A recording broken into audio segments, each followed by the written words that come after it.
Bismillahirrahmanirrahim.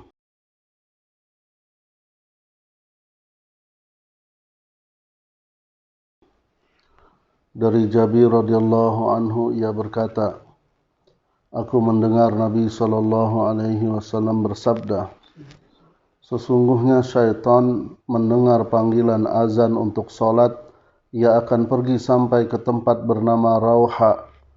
Sulaiman rahimahullahu ta'ala berkata, aku bertanya kepadanya mengenai Rauha. Jabir radhiyallahu anhu menjawab, sebuah tempat yang berjarak 30 mil dari Madinah. Hadis riwayat Imam Muslim. Dari Abu Hurairah radhiyallahu anhu bahwasannya Nabi SAW bersabda, bila diserukan azan untuk salat, maka syaitan akan lari berpaling sambil kentut hingga ia tidak mendengar suara azan lagi. Bila azan telah selesai, ia datang lagi. Dan ketika iqamat dikumandangkan, ia lari berpaling sampai bila iqamat telah selesai, maka ia datang lagi.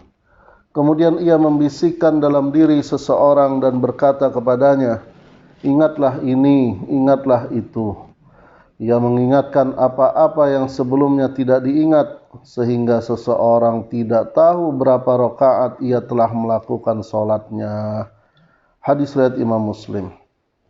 Dari Abu Hurairah radhiyallahu anhu bahwasannya Rasulullah SAW bersabda, kalau manusia mengetahui pahala yang terdapat dalam azan dan shaf di awal, kemudian mereka tidak menemukan jalan lain untuk mendapatkannya selain dengan berundi atau mengadakan undian, mereka pasti akan mengadakan undian.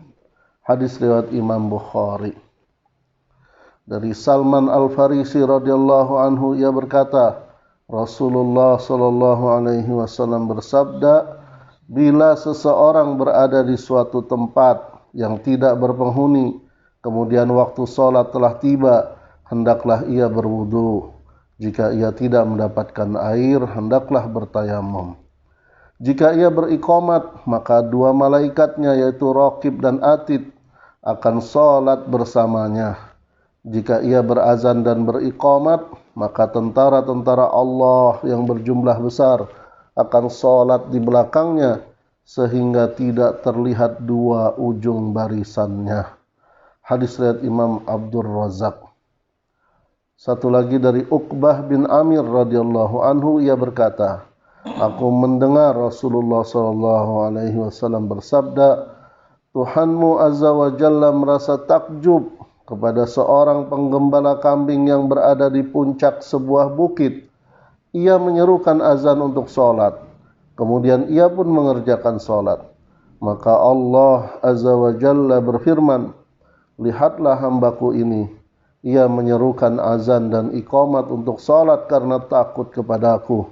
Sungguh aku telah mengampuni hambaku dan akan memasukkannya ke dalam surga.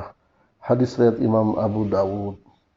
Alhamdulillah, hadirin yang dimuliakan Allah, kita telah dengar beberapa buah hadis tentang keutamaan salat. Bagaimana seseorang yang melaksanakan azan, kemudian iqamat, ini memiliki power yang hanya bisa dilihat atau disaksikan oleh makhluk Allah yang tidak nampak. Ya, kalau kita mendengarnya terasa biasa-biasa saja. Terkadang banyak manusia yang beriman pun cuek, acuh tak acuh terhadap seruan azan. Tetapi bagi makhluk lain, seruan azan ini memiliki pengaruh besar, kekuatan besar, sehingga tadi kita dengar setan pun berlari-lari menjauhi sampai tidak terdengar suara azan tersebut.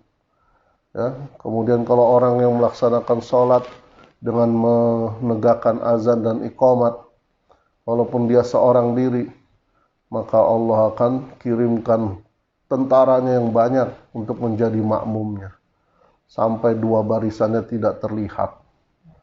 Kalau dia hanya menegakkan iqamat saja karena dia sendirian, maka Raqib dan Atid dua malaikat yang mendampingi dia kemanapun, kiraman katibin, akan ikut menjadi makmumnya.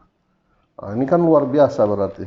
Maka kita hendaknya memberitahu bagi keluarga kita, istri kita, anak kita tentang hal besar ini. Dan juga kepada teman-teman kita. Bahwasanya bukan hal yang sepele seruan azan dan iqamat ini, tetapi memiliki pengaruh yang besar yang dirasakan oleh makhluk selain manusia. Mudah-mudahan manfaat dan bisa kita amalkan dalam kehidupan sehari-hari.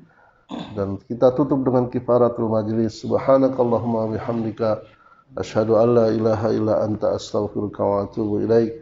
Subhanaka rabbika rabbil izzati amma yasifun wa salamun alal mursalin walhamdulillahi rabbil alamin. Assalamualaikum warahmatullahi wabarakatuh.